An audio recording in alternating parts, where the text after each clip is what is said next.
Hello, everyone, and welcome to the Everything Theater podcast, the podcast where we talk about everything theater. And tonight, we may in fact be talking everything theater and puppy dogs, because one of our guests' puppy dog may make an appearance while we're chatting. Hi, I'm Benita Zahn. And I'm Ellen Cribbs. and we're excited we're excited for all of our programs. But, I think, Ellen, a lot of folks thought once the pandemic hit and the world closed down, and we say this pretty much, I think, every time we record, that what are you going to talk about? Nobody's doing theater. Well, the fact is people are doing theater. The need to create is there and it goes on. And then there's all these groups that are finding new ways to stay vital. And this is our last podcast episode of 2020. Yay! And hopefully 2021 has some big stuff ahead of us. And that's what we're going to really be focusing on with our guest from the Pittsfield Shakespeare in the Park Company. So we have with us Enrico Spada. Say hi, Enrico. Hi. Thanks for having us. Maizy Broderick-Scarpa. Hey, yeah, thanks so much. And Haley Barbieri. Hi, thanks for having us. We got the whole gang here. I love, when you go to your homepage, it says, help us return to the park in 2021. So as we sit here on this cold December night, and it could be colder, we all know that. What's the visions that are dancing through your heads as you do the hope of returning to the park next year? Oh my gosh. Well, for me, certainly it is the really long days outside in the park, because when we get there, in the past, what we've done is we spend the daytime building the set in the park, putting together the stage and all of the equipment. And then I would go then to the evenings right into rehearsal in our rehearsal space, which is usually right next door to the park. So those are really long days for me, but they're super busy, which is the opposite of what's happening right now, which are really long days that are completely devoid of variety, as you know. So I'm really excited to just get out there and be busy and working with a group of people. Enrico, give us a little history about Pittsfield Shakespeare. So we started in 2014. We did a performance of A Midsummer Night's Dream, which you can see behind me, an image from that production. We did it here in Pittsfield, Massachusetts, which is central city in Berkshire County. It's the most populous city in Berkshire County, and there wasn't really anything like what I wanted to do. So I set out and I got a group of people who could help me, and we did a free show out in the park. Then the next year we came back to a new park where they had built a performance pavilion that we could use. And then we kept coming back year after year. We took a year off here or there, but we've done now 5 performances in the last 6 years. And we'll be coming back again, hopefully, in 2021 with another performance, which I can't tell you what it's going to be yet, because we're going to announce that at the end of our fundraising campaign at the end of the month. And Haley and Maizy, have you been with the company since the beginning? What's your role in the company? You first, Haley. Okay. Yeah. So I started in 2014 as an assistant stage manager. I do more behind the scenes. So the first 2 years I was an assistant stage manager. The following 2 years I was a co-stage manager. And then I was not participating actively in the most recent show that we did in 2019, but I've been, still supporting and staying in touch and, being active where I can be, and now joining this group of us who are really starting to get things going back again for 2021. And you, Maizy? Well, for me, yeah, I started in 2014 along with Haley, and that year I played Puck and Philostrate in the production, and then I was in the production in 2016 again as an actor, and last year I directed. So I haven't been in I haven't been an artist involved in each year. But I've been an audience member in the years that I haven't been a performer or a director. how do you find, look, the Berkshires are just, the hills are alive with theater in the summertime and big name companies and big name performers. How do you compete? How do you hold your own? I would say that the answer to the question is in the second part of the question, that we do our own thing, right?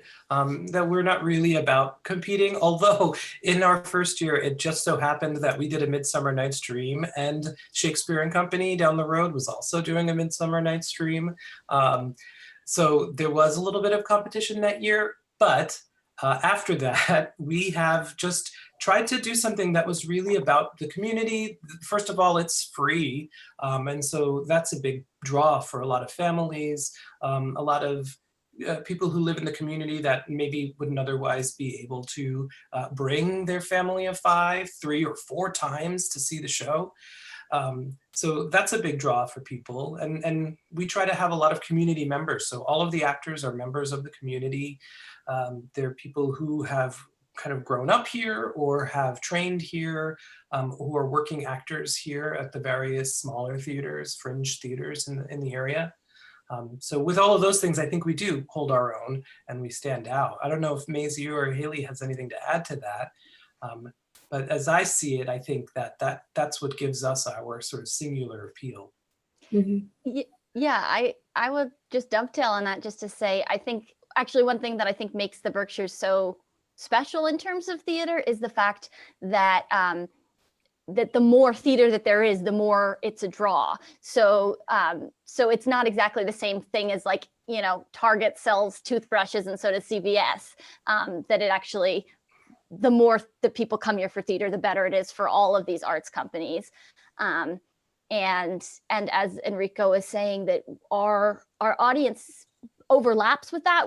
It's always fun as a performer to like have other theater community members come and support us, and people who are going to see other shows in the area. And it's also really special to be the theater that's available for people who this is the only show that they've seen this year, or that they're or maybe it's the first time they've seen a Shakespeare performance, and that there is a whole other part of our Berkshire community that doesn't always feel invited or welcome or have the financial means. And that's what I mean by sort of the invited and welcome, you know, to go to see some of these other fantastic productions that are happening, but that aren't necessarily for everyone, regardless of ability to pay. So you'll do one show per summer. And Yes, Yep. do you do now, you know, everybody's in pause, and are you doing anything now besides, you know, like everyone hat in hand and saying, please, you know, make sure we can mount a production when the world reopens? Are you offering workshops? Are you doing any Zoom shows? Give us a sense of what's happening now. Actually, we're going to be rewatching. We're doing a virtual watch party of that production of The Tempest that Maizy was talking about. And that's going to happen in a couple of weeks, although probably by the time this is released, that has happened recently. But we are planning for next summer, because there's still a lot of uncertainty. We are working on some additional programming avenues that will be virtual. But we don't have anything in the immediate works, but around the production next year, we're planning things. So that way, should we be unable to, you know, fingers crossed that it won't come to pass, but should we be unable to do the live production, we'll have all of this other stuff. And as a bonus, when we do get to do the live production, we will have all of this extra stuff as well. So in that regard, we are planning things, and there's some things in the works. And that's, you know, I'm sure you're familiar with Park Playhouse and Park Stage Company here in, now the home, of course, is in Cohoes, but the big production happens in the park in Washington Park in Albany. And I'm just so happened that I'm the board president. So we're planning, and we've spoken with Owen Smith, who's the producing artistic director. But like you guys, and I think others, I think the smart thing, and I'm hearing you say this, is you've got to plan in parallel. You have to plan a virtual season, and you have to plan a live season. And Enrico, is that going to be the same show, or are these two different things you're planning in parallel? I think right now they're the same that right now they are the same, because I think being outdoors, it's a little bit easier. We've already got that kind of in our blood. The ability to perform outside is part of what we do. And of course, that right now is the safest way of doing theater. You know how last summer, last summer, the theater companies that were performing had to perform under these tents, right? And so we're already doing that. That's already a part of our DNA. So I'm confident that we can do that. Our virtual season will be very, very similar to what we were planning live in the park. Does I that feel like sound this is one like way what we? potato chip, don't you, Ellen? He won't tell us what it is, but he just keeps dangling that potato chip. That show. Right? Well, we don't have specifics yet, because we actually have, we've just convened a group of people who are basically our new board, who are taking on the stewardship of this company, to try to set the groundwork. Because up until now, it's been a small, I was the producing artistic director, but we're really taking the next step in our growth as a small fringe theater company to becoming a more permanent, robust fringe theater company, in a way. So I'm Right? say that again. You're not a pro house. Correct. But do you, Correct. Yeah. But do you pay your performers? We do when we can. So that's a big part of our fundraising appeal this year. Our campaign is to make sure that we guarantee a stipend for the actors, as we have done in the past. But there has been a year where, it's not every year we've been able to, because we really do rely on the gifts that people give at the show, when we pass the hat around, all of that. But yeah, a big part of this year is making sure that we can increase what we pay our artists, and also increase accessibility to the artwork itself. Have you, I hadn't, Ellen, did you know about them before this? I actually didn't. And I was very excited to learn about you guys, because I am a huge Shakespeare nerd. So yeah. Same. And so I'm wondering, are you going to look to reach out to the capital region, because you're a rock's throw from us. You're in our viewing area. So how can we help you? And how can the acting and production community on this side of the border? Yeah, is there a river or something? No. Yeah, just the border. Come and help with you guys. Let's talk about a little dynamic that maybe we can get going. Well, maybe Maizy can chime in on this, but I know we try to cast a wide net for actors every year. We post we're members of the Facebook group, the Capital Region Actors. Yep. Is it just called Capital Region? That's the name of it? It's that so we post there. Last year we had a couple of Capital Region actors in the show. I think Joe is from that area. Maizy, was someone else? Joe's from the Pioneer Valley, but okay. But I had reached out. I used that group to reach out to some people to do some recruiting, and some of it didn't work out because we weren't able to hire equity people, and the folks that I was looking at were equity, but made some great connections with lovely artists in that. I'm trying to think now if there was somebody who was commuting from there. I think it was me, because I was working in Albany. I don't live in Albany. Yeah, but you're right that it is a stone's throw. And so that's definitely a part of our future. And hopefully our immediate future, we'll be able to get some actors from a wider geographic area, because it's really, it really is about this region. And I think we've had audience members certainly from there, and we'd love to have more. But I think there's definitely a close relationship that we can foster. Yeah. I'm curious because you guys are in your 6th season, correct? That's right. Yeah, this will be our 6th. And so you're looking at the shows you've done Midsummers, you've done Romeo and Juliet, you've done The Tempest, you've done Twelfth Night, you've done Much Ado About Nothing, which, if you were going to call Shakespeare's Classics, all those would make the list. And I used to run a Shakespeare company in Chicago, and we were right around our year 6 when I moved. So we didn't run into this problem yet, but I'm always curious, had I stayed on, would we have branched out of the classics since we were a Shakespeare troupe and done like the King Johns and the Troilus and Cressidas? So what are your guys' thoughts on that? Will you stick to the better known ones? Or are you going to branch into the more daring ones? I love King John. I was just thinking about King John about to today, say that. actually. King Literally John. today, I was thinking, I don't know why I was thinking about it, but I think that's a great play. I would love to do that. I think we're still, like I said, we're growing. And right now it seems to make sense to do the plays that people have heard of and are going to be most likely to want to come and see. But eventually it would be wonderful if we could do two productions, you know? And then, so there's like one kind of mainstream one and one less mainstream one. And then my biggest dream is that we do musicals, but don't tell anybody.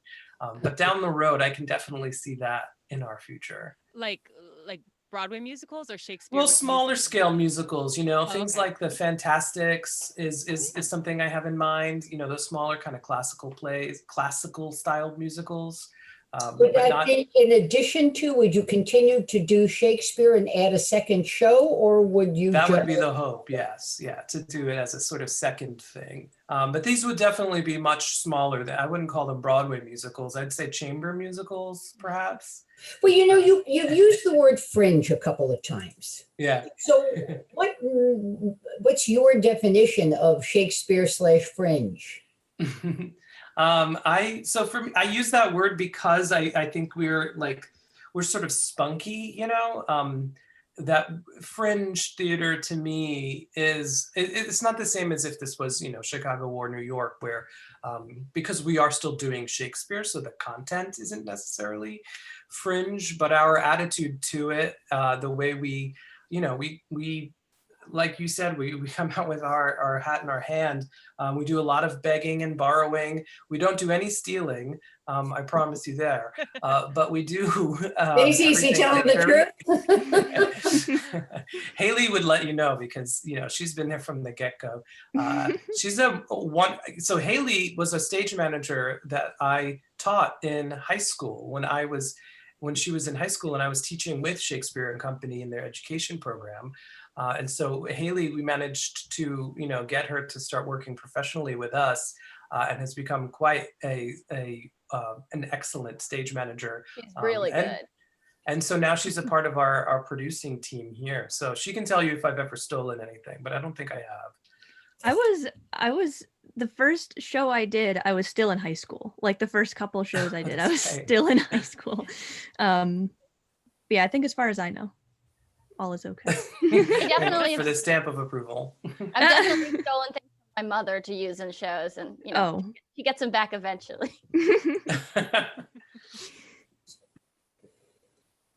What has this time been like for all of you?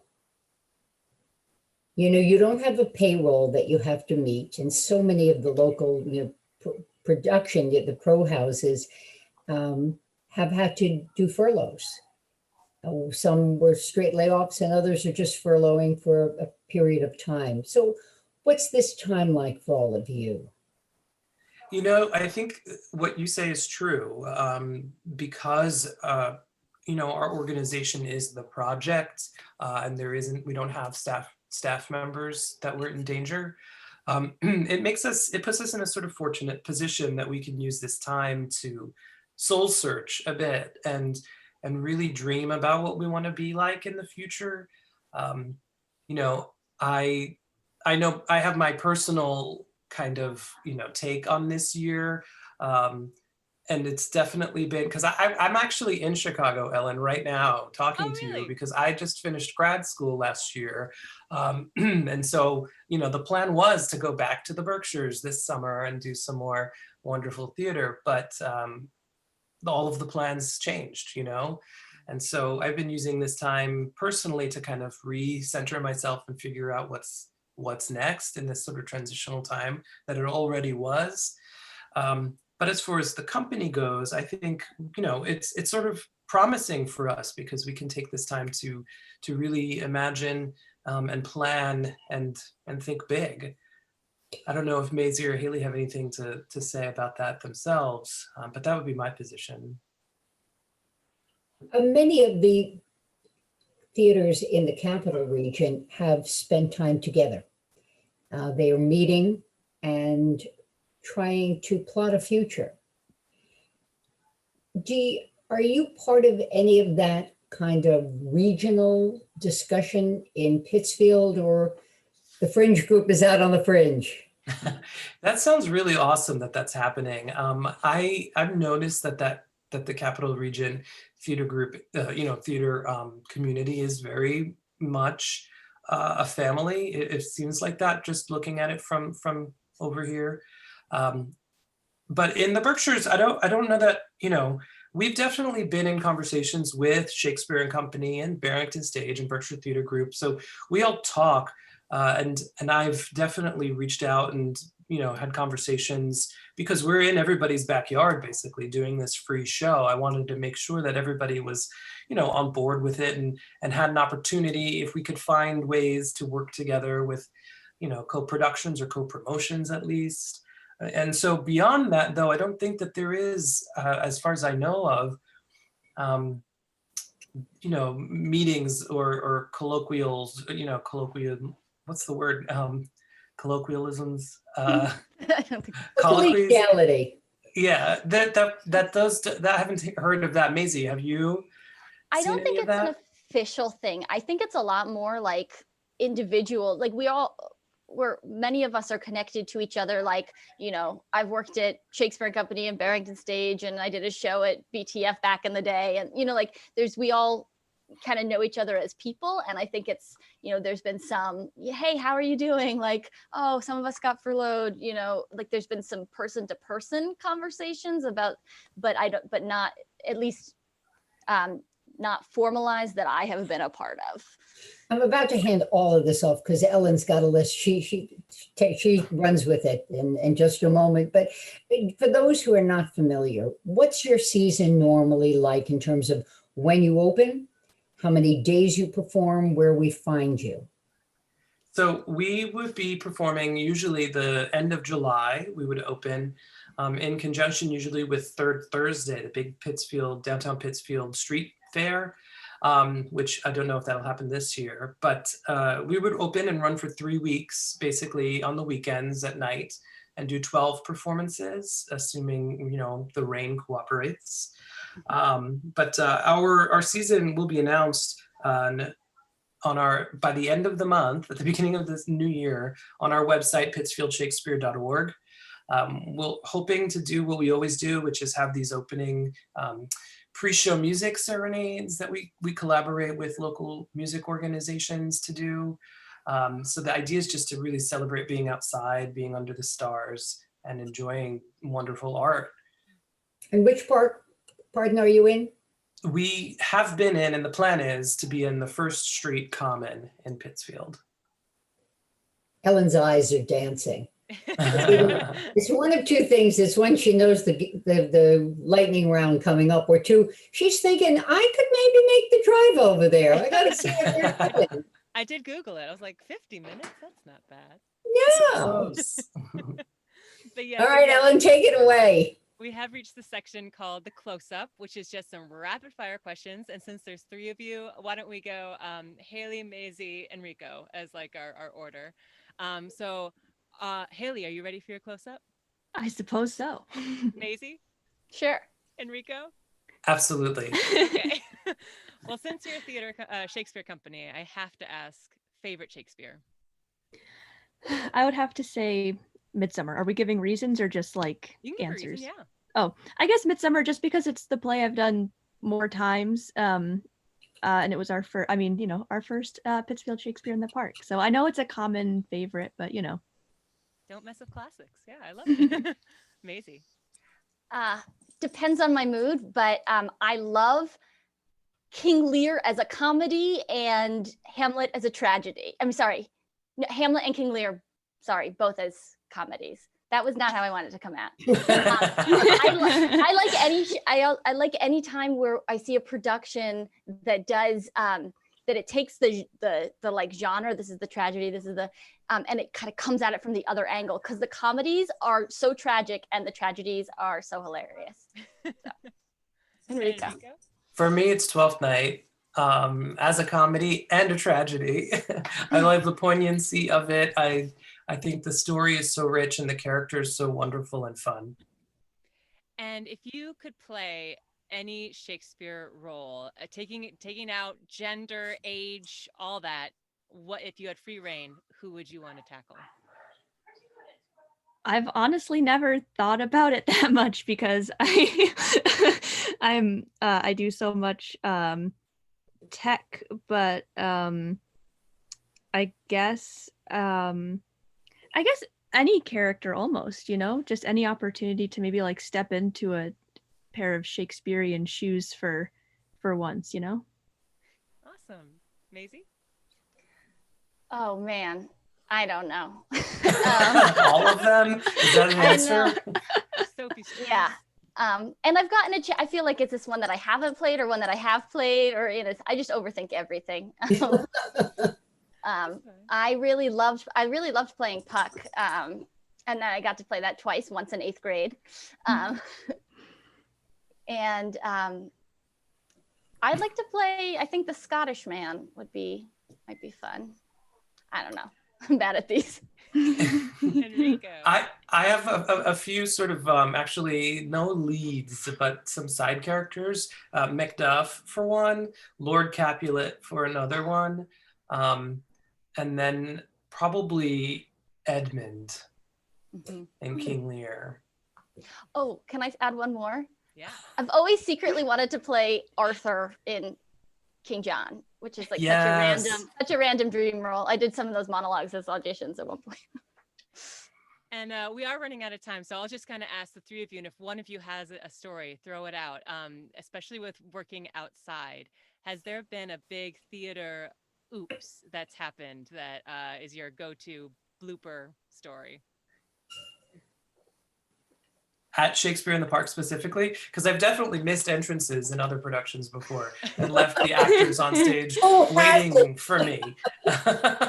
But with Pittsfield Shakespeare in the Park, no, I'm going to say no, because we're so professional. We do everything right. We never make any mistakes. Right, Haley?